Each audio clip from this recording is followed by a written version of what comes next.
ప్రియమైన వాళ్ళారా, ప్రభువైన యేసుక్రీస్తు నామములో ఈ ఉదయకాల సమయాన మీ అందరికీ నా యొక్క హృదయపూర్వక వందనాలు తెలుపుకుంటున్నాను. ఈ రోజంతా కూడా మీ చేయబడిన అన్ని విషయాల్లో దేవుని హస్తము మీకు తోడై ఉండి మీకు చేయాన్ని కలుగజేయునుగాక.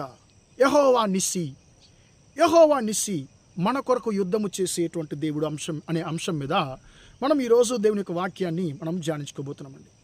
ప్రియమైన దేవుని బిడ్డలారా, నిర్గమాకాండము 17వ అధ్యాయము 15వ వచనంలో మోషే యెహోవాకి ఒక పేరు పెడుతున్నాడు. యెహోవా నిస్సి అని పేరు పెడుతున్నాడు.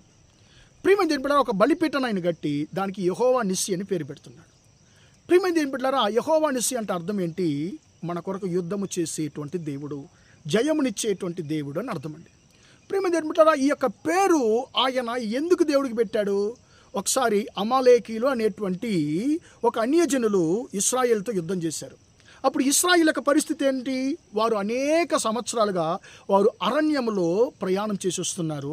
అనేక యుద్ధాలను వారు ఎదుర్కొన్నారు, అనేక సమస్యలు ఎదుర్కొన్నారు, వారు సొమ్మసిల్లిపోయినారు. అలాంటి సందర్భంలో ఈ యొక్క అమాలేకీలు ఇశ్రాయేలుకు మీద విరోధంగా వచ్చి యుద్ధం చేయడానికి ప్రయాసపడుతున్నారు. కానీ దేవుడు వారికి అద్భుతకరంగా జయాన్ని ఇచ్చాడు. ప్రియమైన దేవుని బిడ్డలారా, అప్పుడు దేవుడు అంటున్నాడు, అయ్యా, ఈ యొక్క అమాలేకీలు నేను భూమి కింద నేను ఉండనివ్వకుండా వారిని నాశనం చేయబోతున్నాను. ఎందుకంటే వారి యొక్క చెయ్యి యెహోవా సింహాసనానికి విరోధంగా ఉంది కాబట్టి తరతరాలుగా వారికి విరోధంగా యుద్ధం జరుగుతూనే ఉంటుందని చెప్పి దేవుడు అంటున్నాడని. ప్రియమైన దేవుని బిడ్డలారా, అమాలేకీలు అంటే ఏంటి? ప్రియమైన దేవుని బిడ్డలారా, అమాలేకీలు అంటే ఈ అమాలేకీలు ఎవరికి సాదృశ్యంగా ఉన్నారు? ఈ లోక సంబంధమైన మనుష్యులకు, లోక సంబంధమైన శరీర క్రియలకు ఈ యొక్క అమాలేకీలు సాదృశ్యంగా ఉన్నారు. ఎప్పుడంతా ఈ యొక్క అమాలేకీలు దేవుని బిడ్డలకు విరోధముగా లేచారో అప్పుడంతా కూడా దేవుడు తమ బిడ్డలకు యెహోవా నిస్సిగా ఉండి వారికి జయాన్ని ఇచ్చినట్లుగా మనం పరిశుద్ధ గ్రంథంలో అనేక స్థలాల్లో మనము చదవగలమండి. న్యాయాధిపతుల గ్రంథంలో మనము గిద్యోను గురించి మనం చదివినప్పుడు గిద్యోనుతో మిదియానీలతో పాటు కలిసి ఈ అమాలేకీలు కూడా ఇశ్రాయేలుకి విరోధంగా యుద్ధానికి వస్తున్నారు. కానీ ప్రియమైన దేవుని బిడ్డ, గొప్ప జనసంఖ్యను, గొప్ప ఒక సేనను కేవలము కొంతమందితో దేవుడు వారికి భయంకరమైనటువంటి ఊహించలేని జయాన్ని దేవుడు తన బిడ్డలకు దయచేశాడు. యెహోవా నిస్సిగా వారికి ఉన్నాడు. ప్రియమైన దేవుని బిడ్డలారా, అది మాత్రం కాదు, సౌలు రాజు కాలంలో 1 సమూయేలు 15వ అధ్యాయంలో అమాలేకీలు ఇశ్రాయేలుకు విరోధంగా లేచినప్పుడు కూడా దేవుడు వారి మీద తన బిడ్డలకు గొప్ప జయాన్ని ఇచ్చారు.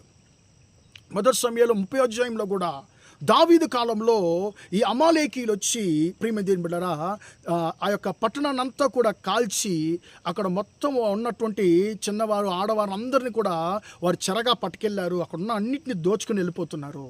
కానీ దేవుడు మళ్ళీ దావీదును ఆ యొక్క సైన్యమును వెంటాడని చెప్పి వెంటాడిచ్చి వారు పట్టుకుపోయిన ఒక్కటి కూడా, దోచుకుపోయిన ఒక్కటి కూడా, మళ్ళీ ఏది కూడా కొదువపడకుండా సమస్తాన్ని దావీదు తిరిగి పొందుకున్నాడు. ఎస్తేరు కాలంలో హామాను గురించి మనం చదువుతున్నాము. ఈ యొక్క హామాను అమాలేకీ రాజు అయినటువంటి ఆహాహు యొక్క వంశానికి చెందినవాడు. ఈ యొక్క అమాలేకీయుడు యొక్క హామాను. ఈ హామాను 127 దేశాలకు రాజైనటువంటి అహష్వేరు యొక్క మంచి స్నేహితుడు, ఒక మంత్రి అనేటువంటి స్థానంలో ఈ యొక్క హామాను ఉన్నాడు. ప్రియమైన దేవుని బిడ్డ, హామాను ఏం చేస్తున్నాడు? 127 దేశాల్లో ఉన్నటువంటి సమస్త యూదులను ఒకే దినంలో నాశనము చేయాలి, చంపివేయాలని చెప్పి ఈయనేం చేస్తున్నాడు?